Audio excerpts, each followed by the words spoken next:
Vous avez entendu en tout cas ces discours qui témoignent de l'émancipation collective, l'émancipation individuelle, de ces parcours qui ont envie de continuer à chercher l'émancipation en tout cas. Donc ma question est la suivante. Quelle est la place de l'État aussi aujourd'hui dans l'accompagnement de ces jeunes-là qui sont en train d'aller chercher leur avenir, mais aussi quelle est la place de l'État aussi dans l'accompagnement de ceux qui sont aujourd'hui à La Réunion et qui cherchent encore cet avenir-là?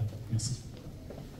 Alors d'abord, moi je voudrais dire un grand bravo à tous les jeunes qui se sont exprimés parce que vraiment, non seulement le parcours sont bluffants, mais la façon dont vous les racontez, c'est très impressionnant. Je pense que je le dis parce que souvent on se dit c'était bien mieux avant, les jeunes étaient bien plus dynamiques, bien mieux. Je pense que nos générations, Madame la Présidente, je vais vous associer, on était incapables de s'exprimer, de raconter comme vous l'avez fait aujourd'hui. Donc vraiment un grand bravo à vous parce que c'est non seulement des parcours qui sur le fond sont inspirants, mais vous les racontez remarquablement. Je voudrais vraiment dire aussi un grand bravo aux équipes pédagogiques de ce lycée, parce qu'il n'y a pas de mystère, hein. Je pense que sans les professeurs, sans toutes les équipes pédagogiques, ces parcours n'auraient pas été réalisés, vous l'avez dit. Vous avez été accompagné aussi par des professeurs qui vous ont soutenu, qui vous ont donné confiance en vous. Vous l'avez dit les uns et les autres, on a chacun des forces et des faiblesses. Peut-être que notre responsabilité collective, vous posez la question du rôle de l'État, c'est peut-être que dans nos politiques éducatives, on apprenne à chacun à prendre conscience de ses forces.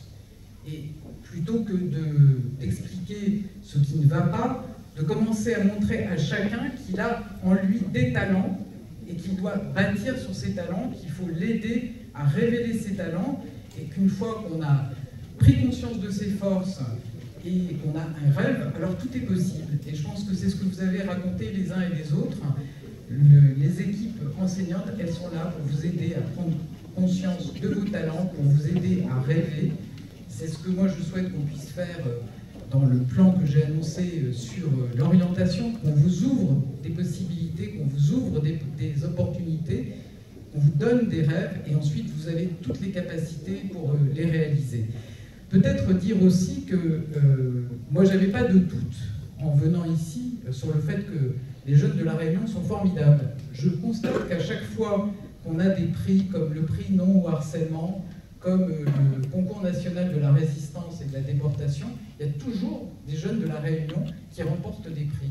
Donc du coup, voilà, la démonstration elle est faite, il y a des jeunes extraordinaires à La Réunion, et donc il faut qu'on regarde aussi les points que vous avez mentionnés sur les difficultés de passer les concours quand on est loin de l'Hexagone, sur le fait que les grandes écoles ne prennent pas suffisamment la peine de venir présenter dans ce territoire les opportunités qui existent pour les jeunes garçons et les jeunes filles de pouvoir poursuivre en école d'ingénieur. Puis dire aussi que je suis très heureuse d'avoir des témoignages de jeunes femmes qui s'orientent vers les disciplines scientifiques, parce que, donc ça n'est pas pour dire aux garçons qui doivent moins aller vers les sciences, mais on a besoin globalement de plus d'ingénieurs, on a besoin de 20 000 ingénieurs de plus par an, on a besoin de 60 000 techniciennes et techniciens de plus, donc c'est le sens du plan filles et maths, pour dire aux filles que les maths, c'est aussi pour elles. Et qu'il ne faut pas hésiter, qu'il faut pouvoir... Enfin, vous avez tout à fait...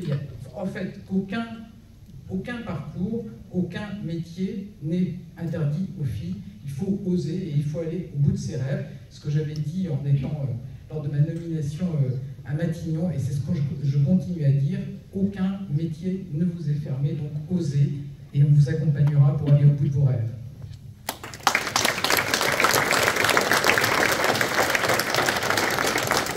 Merci Madame la Ministre, merci.